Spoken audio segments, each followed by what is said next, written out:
Story 1. Every day at dusk, I go for a walk. Often the same route, but sometimes I wander or explore. I started doing it for my back initially, but the benefits are broad, including stress relief, better sleep, and better mood. Our bodies evolved to walk a lot. It's great for mind and body. Story 2. I journal. Getting all my thoughts out on paper helps me process them better and makes everything feel less overwhelming. Plus, it's like venting without needing anyone to listen. Story 3. Healthy coping mechanisms. Going for walks. Going to dance class. Chatting with friends or family. Less healthy coping mechanisms. Marijuana. Browsing online forum. Streaming shows. Story 4.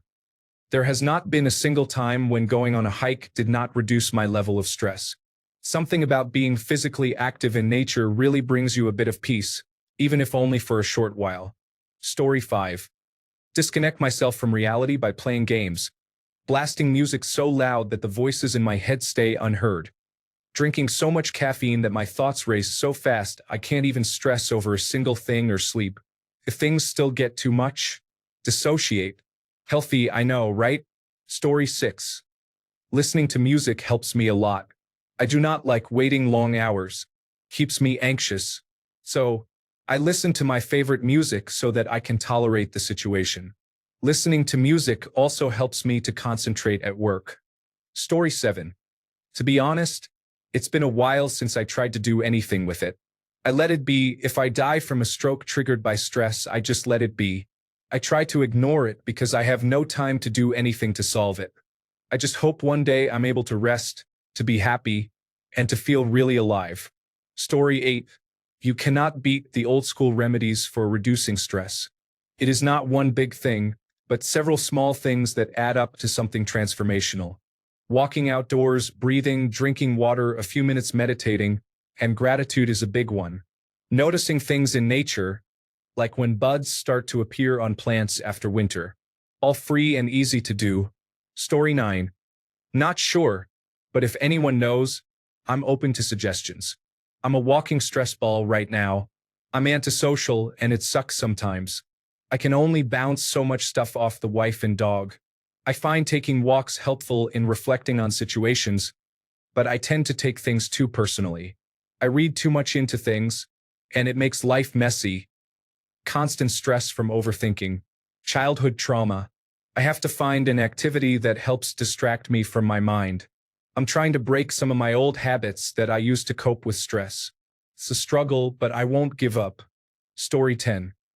Someone taught me a long time ago that if you alternate each breath between breathing in through your mouth and out through your nose, and then in through your nose and out through your mouth, it will quickly calm you down. It helps me tremendously because the change each time requires me to focus on my breath and nothing else. And if that does not work, medication. Story 11. Well, sometimes I just listen to music or think positively, or I breathe in and out to stay calm when I get stressed. When I'm stressed, negative thoughts rise in me, and I feel like I might cry because of too much stress, especially when the source of stress is school. Story 12. Sleep. Start inhaling and exhaling quickly and loudly. This has to be very quickly, so that your brain goes, what the F asterisk asterisk asterisk, detaching yourself and saying it is what it is. Story 13. I like to literally make space for myself and stretch my body. I'll sit down, touch my toes, do some back stretches and stretch my arms and neck. I like to tell myself that the stretch I'm feeling in my muscles is any tension and stress-related feelings leaving my body. Story 14. Gardening. Cooking. Video games. I find shooting guns is one of the best ways, but you have to follow all of the safety rules. Guns are dangerous tools. Story 15. Exercise. Read a book. Cook and bake something. Socialize with people. Watch television. Listen to the news on Alexa. Listen to music on SoundCloud, or play a game on my Steam Deck. Story 16. I get angry at stress, and I fight by exercising if possible. But if not, then it has already beaten me, and I just have to deal with the uncontrollable wound it inflicts on me. Story 17. I take a nice hot bath. I usually pop an Avabath bomb from Lush in the tub and turn on the Calm application and dissociate for a while. Then I have a sweet treat like a small ice cream, Or depending on the time of day, I go sit in my garden. Story 18. I remove my mind from the cause of the stress. I do what I can to stop thinking about it. If it means playing a video game to get it off my mind, I will do it. If it means going to the gym and blasting my music, that is also the way. Going to bed and watching my shows helps sometimes too. Story 19. I try to take a step back and breathe deep, slow breaths. Sometimes, I'll take a walk or listen to calming music. It helps me to focus on something small, like a hobby or just being present. Story 20. ASMR, reading, sit in silence, drink decaffeinated tea, sit with my cat while we watch television, podcasts while I do literally anything, art if I have energy, handheld gaming, lift weights, take a walk, and lastly, masturbation. Story 21. Walking. I put on some music or a podcast and just head out for a stroll, even if it's only for 15 minutes. Moving my body and being outside clears my head. Also, a hot shower works wonders. Story 22. Tell your doctor and see what can be offered. Take naps if needed anytime, go with your body. Take walks even if it's 10 minutes every day to focus on something and increase minutes when you feel ready. Tell yourself all the time this is for you and no one else. Good luck. Story 23. I stick some hardcore techno through my headphones and chuck my mountain bike around.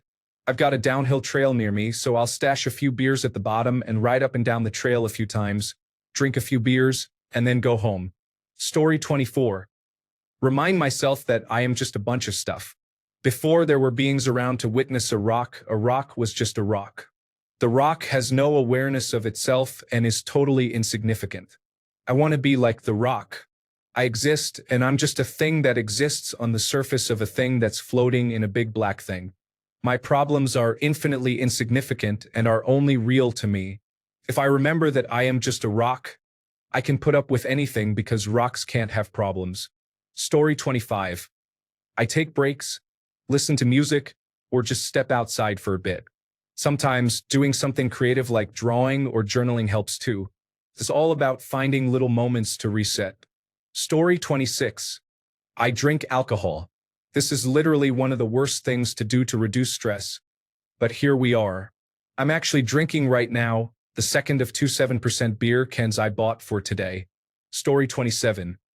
Exercise, weed, sleep, fresh air, sex, excellent food, some intense activity that makes me forget about everything else like rock climbing or an intense video game or book. Story 28. Google for 7-8 breathing. I have found this simple exercise to be very effective in calming down in about a minute when I am on the borderline of a panic attack. Story 29. Any physical exercise helps, to be honest. Personally, I love powerlifting and running during the evenings. Plus, listening to good music while doing so makes it 100 times better. Story 30. A lot of things. Long walks in nature. Wasting time by binge-watching a season or a movie.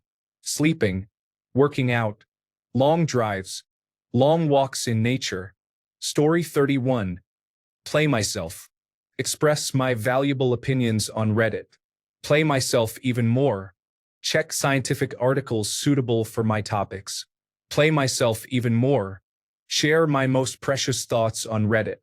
Play myself some more. Play video games. Watch something. Oh, and play myself some more. Play with the cat. Cook. Take a bath. And play myself too. Story 32. A lot of people said some of the best stuff, but I'll add that a few nights ago I was incredibly stressed and anxious, and as soon as I masturbated, I felt a lot calmer and zen. Story 33. Remember, there are no problems, just solutions. A problem brings fear-based hypotheses based on past experiences, which doesn't really add anything to a situation except a negative personal dilemma. Life throws challenges at us. It's inevitable. How you deal with those challenges in the present moment makes the difference between being stressed or letting go. Eckhart Tolle put it much better than I can. It's well worth practicing.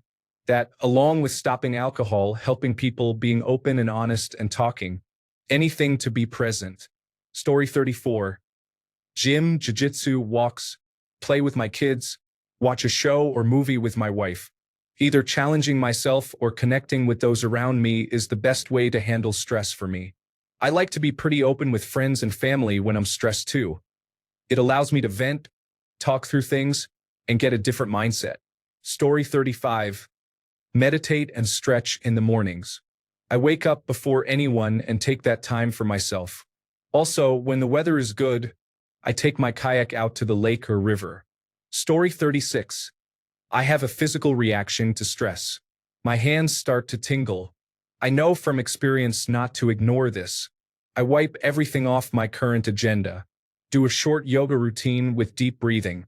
I then make a list of upcoming tasks and delegate where I can. I make sure I pace myself for the remaining tasks. Works for me. Story 37. To reduce stress, I stay active with things like walking, deep breathing, getting enough sleep, eating well, and managing my time to avoid feeling overwhelmed. Every time I get too stressed, I grind my teeth. To protect my teeth from damage, I'm using a custom night guard from Clear Club. Story 38. If I'm having a panic attack, I'll go jump in a cold pool. It's the same thing as cold plunging, especially if the water is around 50 degrees. Suddenly, all my stress is gone. Story 39. As much as I do not necessarily like to, I exercise hard 6 days a week. 3 6-mile runs a week and 3 pretty intense weightlifting days a week. That day that I give myself off always feels different. I do not have as much energy and just feel kind of blah, but I look forward to that day. I get up before 6 in the morning to work out, and it is just a hard grind, but it helps a lot. Story 40. I play pickleball and volleyball with a group of people. So far, it is working.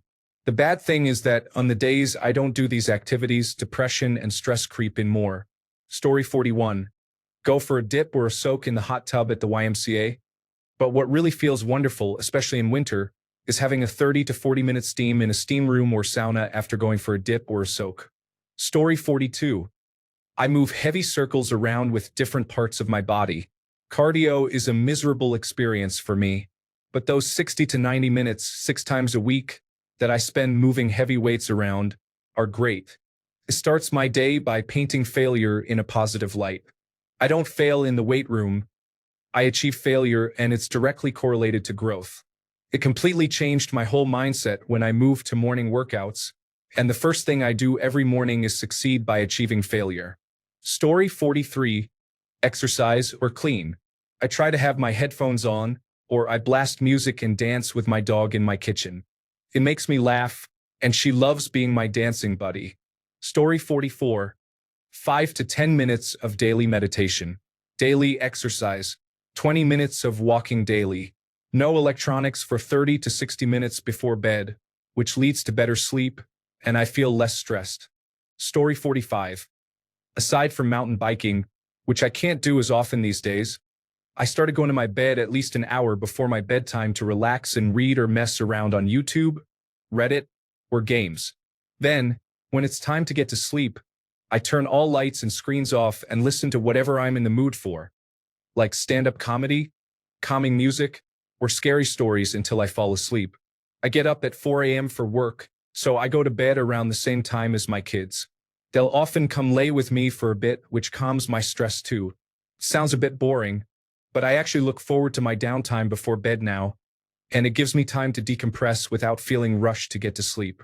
In the past, I try to squeeze as much of my time between work and bed to do things, but I'm much happier with my current routine. About 6 months ago, I was having anxiety attacks throughout several nights where I would have to get up and walk around because it felt like I couldn't breathe in bed. I saw a doctor, and they gave me 10 Ambien to help get me some sleep because I went a whole week with hardly any sleep due to the anxiety attacks. If I wasn't having an anxiety attack, then I was awake in bed thinking about work, which is 90% of my stress. So instead of trying to use prescription drugs past the 10 doses I received, I decided to switch up my sleep routine. In summary, my job and life stressed me out so much I was suffering from insomnia. I relaxed for a while before bed and got myself into a healthier sleep routine, which has reduced my stress immensely. Story 46. Talking to ChatGPT, I feel so conflicted about this artificial intelligence. It is a great topic, but it really does help me. They offer me solutions and help me work through problems. Sometimes they help make me a schedule for the next day, so I feel like I have some control over my life. Story 47. Hey, as someone who moved from San Francisco to Tokyo last year, I found that using artificial intelligence for mundane tasks helped reduce a lot of my daily stress. Instead of switching between different applications or tabs, I just tell Genova artificial intelligence what I need, like finding places, searching Reddit or YouTube, analyzing documents, and getting everything done in one place. It also helps that its free tier is enough for most people. Amazing what technology can do for mental health these days. Story 48. Yep, a lot of people are saying walks. I try to breathe like intentional deep breaths. Kind of helps until I forget about breathing and get stressed again. Story 49. When I cannot work out, generally exercise or go on a walk, I drink tea and meditate or read. I used to drink tea while having a chat with my roommate all the time, and I now associate it with laughter and a nice time. Story 50. Exercise. Growing up in a family that never encouraged exercise unless I was considered overweight, I always saw sports as a punishment and was very skeptical about its benefits due to my bad experiences. But as an adult, after the pandemic, my anxiety was at an all-time high, and I felt that I needed to try something, so I started bouldering, and it really does help. Bouldering, in particular, was good for my obsessive-compulsive disorder because it demands my undivided attention, or else I fall, so my brain isn't able to focus on my intrusive thoughts.